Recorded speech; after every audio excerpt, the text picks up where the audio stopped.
Hi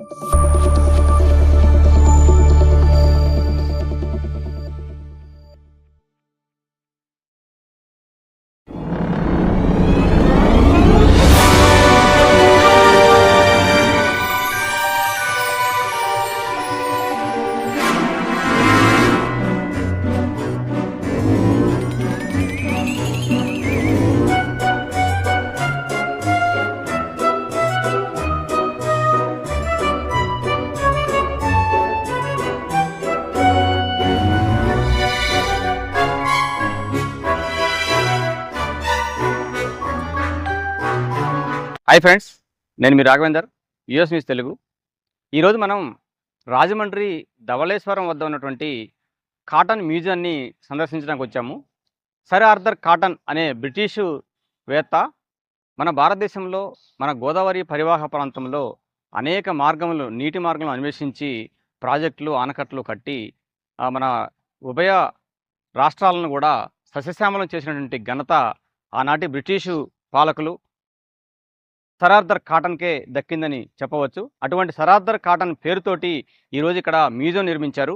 అంటే మన భారతదేశంలో అదేవిధంగా గోదావరి పరివాహక ప్రాంతంలో ఎన్ని చోట్ల నీటి వనరులు, ఆనకట్టలు కట్టవచ్చు, ప్రాజెక్టులు కట్టవచ్చు అనేది గుర్రం మీద స్వారీ చేసుకుంటూ దాదాపుగా 3000 కిలోమీటర్లు గోదావరి పరివాహక ప్రాంతంలో తిరిగి ఎక్కడెక్కడ ప్రాజెక్టులు కడితే వరదలు ఆగిపోతాయి, ఎక్కడెక్కడ ప్రాజెక్టులు కడితే రైతులు పంటలు పండించుకుంటారు, ఈ నేల మొత్తం కూడా సస్యశ్యామలం అవుతుంది అనే మొత్తం కనిపెట్టి ఈ గోదావరి పరివాహక ప్రాంతంలో మొత్తం కూడా ఒక రూపాన్ని తీసుకొచ్చినటువంటి ఘనత ఆనాటి బ్రిటిష్ పాలకులు సర్ ఆర్థర్ కాటన్కే దక్కిందని చెప్పవచ్చు. అందుకోసమే మన భారతదేశం యొక్క పాలకులు కూడా సర్ ఆర్థర్ కాటన్ని చాలా గౌరవించి ఇక్కడ ఆయన విగ్రహాలను పెట్టడం కానీ, అదేవిధంగా ఆయనకి గుడులు కట్టడం కానీ, ఇక్కడ ఆయన పేరుతోటి మ్యూజియంలు ఏర్పాటు చేయడం కానీ కూడా మన ప్రాంతంలో చాలా చక్కగా చేశారు. వారిని అనేక విధాలుగా కూడా సత్కరించి గౌరవించారని కూడా మనం చెప్పవచ్చు. ఈనాడు మనం చూస్తే ఈ కాటన్ మ్యూజియంలో అనేక రకాలు, అంటే కానకట్టలు కట్టడానికి ఏం ఉపయోగించారు, ఎలా కట్టాలి, ఎక్కడెక్కడ కట్టాలి, ఈ మొత్తం కూడా ఒక చిత్ర రూపంలో అనేక శిల్పాలను పెట్టినటువంటి రూపంలో కూడా ఈ మ్యూజియంలో చూపించారు. అవన్నీ కూడా చూసి మనం భవిష్యత్తులో ఈ ఆనకట్టలు ఏంటి, ఆర్థర్ కాటన్ చేసినటువంటి కృషి ఏంటి, ఉభయ రాష్ట్రాల్లో గోదావరి పరివాహక ప్రాంతంలో ఉన్నటువంటి నీటి వనరులను చేసుకోవడం ఏంటి, ఇవన్నీ కూడా మనం ఆ యొక్క చిత్రాలని అన్నిటి కూడా ఈ మ్యూజియం మొత్తం సందర్శించి తెలుసుకుందాం. ఇప్పటివరకు నా ఛానల్ని సబ్స్క్రైబ్ చేయనట్లయితే ఇప్పుడు సబ్స్క్రైబ్ చేసుకోగలరని మనం చేస్తున్నాను. మీరు ఇచ్చే సపోర్ట్ మరిన్ని ఇటువంటి ఆసక్తికర వీడియోలు చేయడానికి దోహదపడుతుందని భావిస్తున్నాను. Please subscribe. Sir Arthur cotton museum ఆంధ్రప్రదేశ్లోని తూర్పుగోదావరి జిల్లా రాజమండ్రి సమీపంలోని ధవళేశ్వరం వద్ద ఉంది. ఇది British engineer sir Arthur Thomas cotton జ్ఞాపకార్థం నిర్మించబడిన ఒక ప్రత్యేకమైన సివిల్ ఇంజనీరింగ్ మ్యూజియం. ఈ మ్యూజియాన్ని 1988లో అప్పటి ముఖ్యమంత్రి నందమూరి తారక రామారావు గారు దీన్ని స్థాపించారు. సర్ ఆర్థర్ కాటన్ ఆనకట్ట కట్టినప్పుడు కార్యాలయంగా ఉపయోగించిన పాత భవనంలోనే ఈ సర్ ఆర్థర్ కాటన్ మ్యూజియంను ఏర్పాటు చేయబడింది. ఇది 2 అంతస్తుల రాతి గోడల కట్టడం, పైకప్పు పెంకులతో నిర్మించబడి ఉంటుంది. సాధారణంగా వారంలో అన్ని రోజులు కూడా ఈ కాటన్ మ్యూజియం ఉదయం 10 గంటల నుండి సాయంత్రం 6 గంటల వరకు తెరిచి ఉంటుంది. మంగళవారం కొన్నిసార్లు మూసివేయబడి ఉంటుంది కూడా. సర్ ఆర్థర్ కాటన్ గోదావరి నదికి ఆనకట్టలు, కాలువల నిర్మాణం ద్వారా గోదావరి జిల్లాలను వ్యవసాయకంగా అభివృద్ధి చేయడంలో కీలక పాత్ర పోషించారు. కాటన్ దొర మరియు డెల్టా ఆర్థికంగా కూడా ప్రసిద్ధి చెందారు. ధవళేశ్వరం ఆనకట్ట, ప్రకాశం బ్యారేజీ, కర్నూలు కడప కాలువ వంటి ఆయన ప్రాజెక్టులు గోదావరి నీటి వనరుగా మార్చాయి. ఈ మ్యూజియం సర్ ఆర్థర్ కాటన్ చేసిన కృషిని, ఇంజనీరింగ్ అద్భుతాలను మరియు గోదావరి ప్రాంతాన్ని ఆయన ఎలా మార్చారో కూడా తెలియజేస్తుంది. ఇది రాష్ట్రంలోనే ఏకైక సివిల్ ఇంజనీరింగ్ మ్యూజియం ఇది. ఈ మ్యూజియంలో అనేక ప్రదర్శనలు ఉన్నాయి. అవి సర్ ఆర్థర్ కాటన్ వారసత్వాన్ని హైలైట్ చేస్తాయి. సర్ ఆర్థర్ కాటన్ ఆయన ప్రాజెక్టులు మరియు వాటి ప్రభావం గురించి తెలియజేసే చారిత్రక ఫోటోలు సేకరించి ఈ మ్యూజియంలో అమర్చి అందుబాటులో ఉంచారు. ఆనకట్టల నిర్మాణానికి సంబంధించిన అసలు పత్రాలు, అంటే మ్యాపులు మరియు బ్లూ ప్రింట్లు, కళాఖండాలు, 19వ శతాబ్దంలో ఉపయోగించిన ఇంజనీరింగ్ పనిముట్లు మరియు పరికరాలు, ధవళేశ్వరం బ్యారేజీతో సహా కాటన్ రూపొందించిన వివిధ ప్రాజెక్టుల నమూనాలు కూడా మనకు స్పష్టంగా కనిపిస్తున్నాయి. నీటిపారుదల సూత్రాలు మరియు నీటి నిర్వహణ ప్రాముఖ్యతను అర్థం చేసుకోవడానికి వీలు కల్పించే అనేక ప్రదర్శనలు, కళాఖండాలు ఇక్కడ మనం చూడవచ్చు. రాజమండ్రి నుండి సముద్రంలో కలిసే వరకు గోదావరి నమూనా ఈ మ్యూజియం విద్యార్థులకు ఇంజనీరింగ్, వ్యవసాయం లేదా భారతీయ చరిత్రపై ఆసక్తి ఉన్న ఎవరికైనా ఒక ముఖ్యమైన అద్భుతమైన ప్రదేశంగా ఈ మ్యూజియంను చెప్పవచ్చు. ఇది ఇంజనీరింగ్ అద్భుతాలు మరియు నీటి వనరుల నిర్వహణలో కాటన్ యొక్క దార్శనికతను చూడడానికి ఒక గొప్ప అవకాశంగా ఈ సర్ ఆర్థర్ కాటన్ మ్యూజియం ఉపయోగపడుతుంది.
సర్ ఆర్థర్ కాటన్ మ్యూజియం అనేది 2 స్టేర్లుగా ఉంటుంది.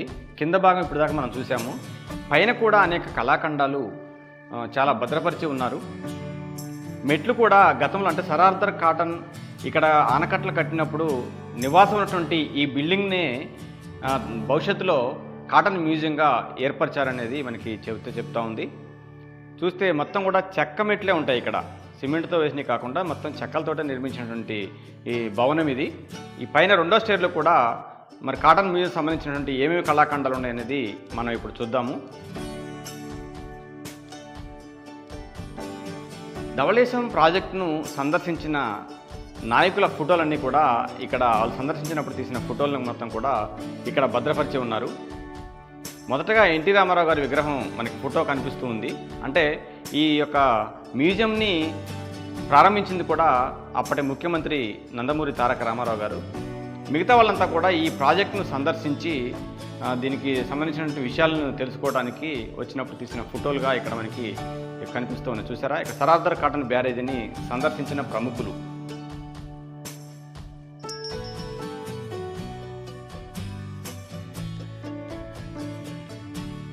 అప్పటి ఇందిరాగాంధీ కూడా ఈ యొక్క ప్రాజెక్ట్ని సందర్శించారు.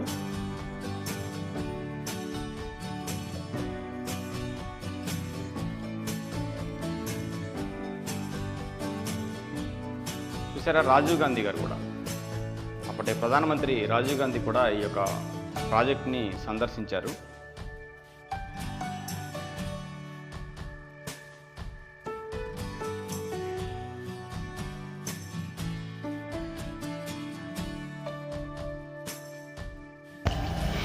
ఆనకట్ట నిర్మాణ సారథులు అంటే ధవళేశ్వరం ప్రాజెక్టు కట్టేటప్పుడు ఈ నిర్మాణాన్ని మొత్తం చూసుకున్నటువంటి వ్యక్తులు, ఇంజనీర్లు వీళ్ళ యొక్క ఫోటోలను కూడా ఇక్కడ నిర్మాణ సారథుల్లాగా ఇక్కడ ఫోటోల్ని అమర్చారు.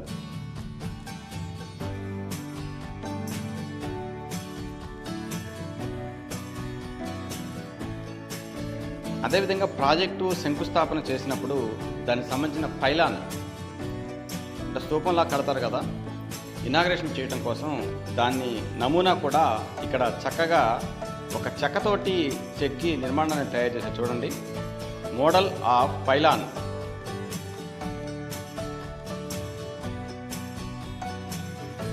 ప్రాజెక్టు నిర్మాణాన్ని ప్రారంభించినప్పుడు ఇటువంటి పైలాన్ని అక్కడ ఏర్పరిచి దాన్ని ప్రారంభించినట్టుగా మనం చెప్పవచ్చు.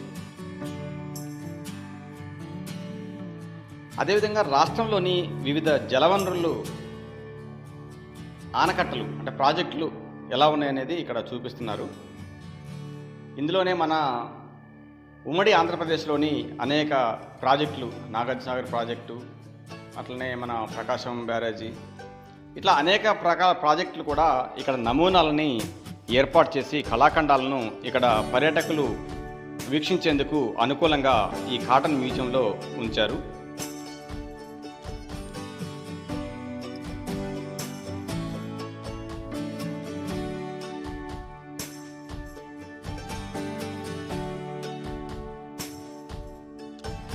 అదేవిధంగా 1986 సంవత్సరంలో సంభవించిన వరద తీవ్రతను తెలిపే దృశ్యాలు అంటే మన దగ్గర 1986 గోదావరి బాగా ఉప్పెనలా వచ్చింది. అంటే 86 గోదావరి ఇప్పటి వరకు వచ్చిన వరదల్లో పెద్ద వరదని చెప్తూ ఉంటారు. అటువంటి వరద ఏ ప్రాంతాల్లో ఏ విధంగా వచ్చింది అనేది మనకి ఇక్కడ చిత్రరూపాల్లో చూపించారు.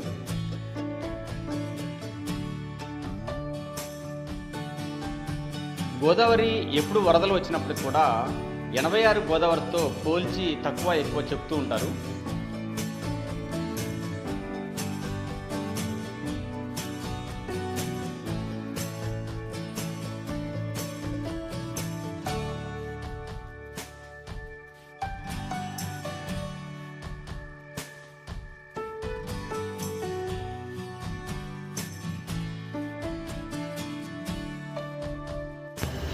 సర్ ఆర్థర్ కాటన్ బ్యారేజీ నిర్మాణ క్రమం అని ఇక్కడ చిత్రరూపాలు ఉంచారు.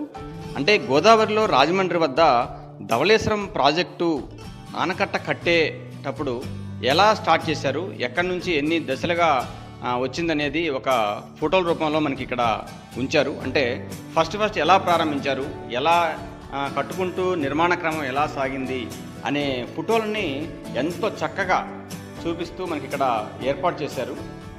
ఈ కళాఖండాలు అనేది మ్యూజియంలో మాత్రమే మనకి సాధ్యమవుతాయి.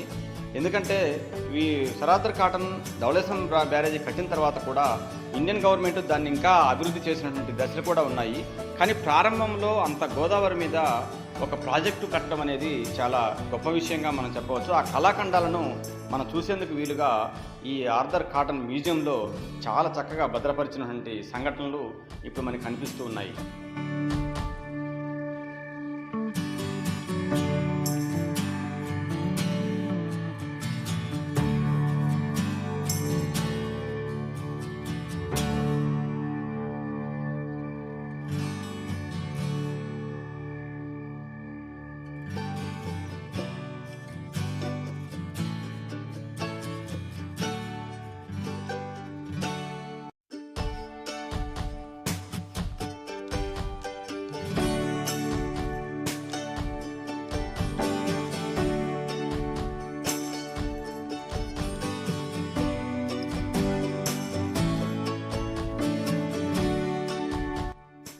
ఫ్రెండ్స్, మన రాజమండ్రిలోని ధవళేశ్వరం కాటన్ మ్యూజియంలో అనేక విలువైనటువంటి వస్తువుల్ని అనేకం కూడా ఇక్కడ భద్రపరిచి మనకి పర్యాటకుల కోసం ఉంచిన పరిస్థితి ఉంది.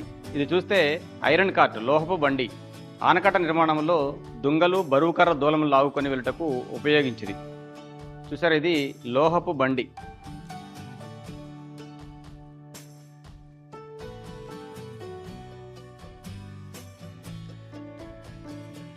ఫ్రెండ్స్, ఇది స్టీమ్ బాయిలర్, ఆవిరి యంత్రము. ఈ వర్క్షాప్లో ఆనకట్ట పనులు, డెల్టా పనుల యంత్రములు పనిచేయటకు కరెంటు వాడుకలేని రోజుల్లో ఉపయోగించిరి ఆవిరి యంత్రము. చూడండి,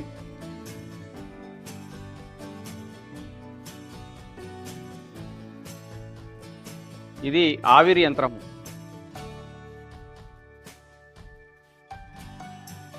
ఇది కూడా స్టీమ్ బాయిలర్, ఆవిరి యంత్రం. ఈ ఆవిరి యంత్రము కృష్ణా ఆనకట్ట తలుపుల రివిటింగ్ పనుల కోసం ఉపయోగించిందట. చూస్తే మనకి ఇది రివిటింగ్ పనుల కోసం ఉపయోగించినటువంటి ఆవిరి యంత్రము.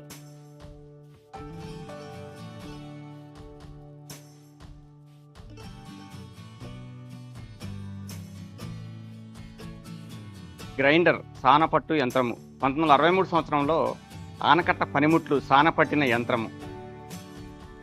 సరే, ఇది సానపట్టిన యంత్రం. సాన పట్టడానికి ఉపయోగించేవారట యంత్రాన్ని.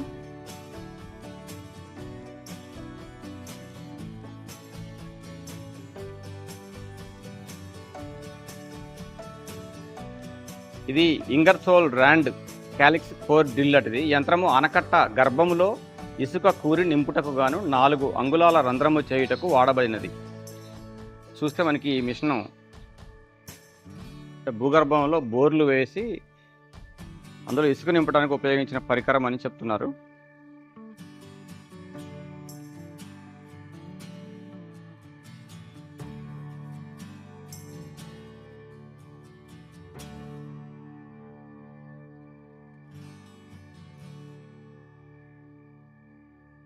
ఫ్రెండ్స్, ఈ మిషన్ ఎయిర్ కంప్రెసర్.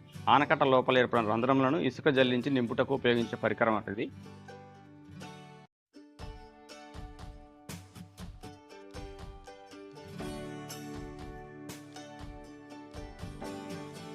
ఇది గోదావరి సంక్షిప్త చరిత్ర. 6000 అడుగుల ఎత్తు, 500 వర్షపాతం గల పడమటి కనుమలలో గోదావరి పుట్టినది. బొంబాయి నగరానికి ఈశాన్యంగా 70 మైళ్ళ దూరమునను, అరేబియా సముద్రానికి 50 మైళ్ళ దూరమునకు గల నాసిక్కు చేరువుగానున్న త్రయంబకము అను స్థలంలో పుట్టి ఆగ్నేయంగా దక్కను పీఠభూమిపై జారి 1,12,000 చదరపు మైళ్ళ అరగాణి నుండి వచ్చి చేరిన వాననీటితో 900 మైళ్ళ దూరం ప్రయాణం చేసి తూర్పు కనుమలలో జొరబడి చివరకు బంగాళాఖాతంలో ఆంధ్రప్రదేశ్ సముద్ర తీరమున కలిసిపోయినవి. ఇది గోదావరి సంక్షిప్త చరిత్ర. సరే, గోదావరి చిత్రం కూడా ఇక్కడ మనకి ఏర్పాటు చేసి ఉన్నారు.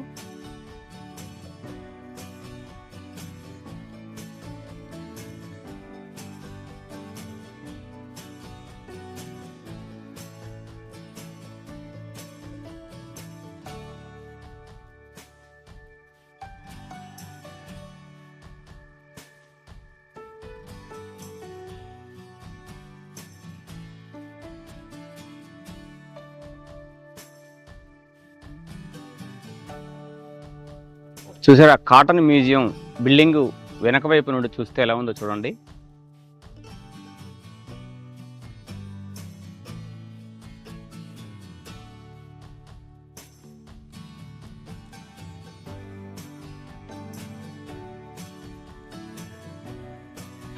ఫ్రెండ్స్, ఇక్కడ చూస్తే ఈ మ్యూజియంలో గోదావరి పుట్టుక నుండి సముద్ర సంగమం వరకు అనేది ఒక మోడల్ని ఇక్కడ తీర్చిదిద్దారు.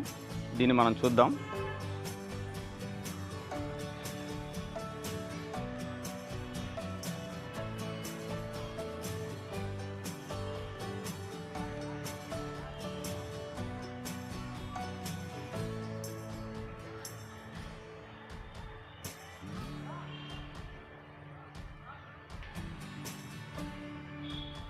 The river Godavari and barrage site.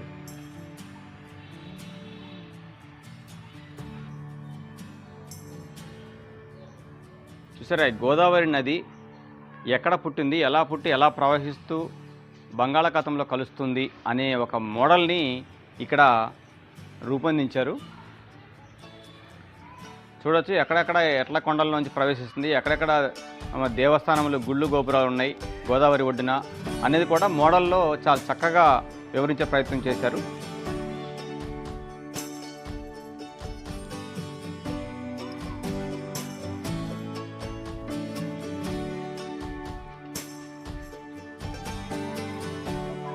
ఇదంతా కూడా గోదావరి పుట్టినప్పటి నుండి సముద్రంలో కలిసేంత వరకు ఒక ప్రత్యేకమైన మోడల్ని తయారు చేశారు.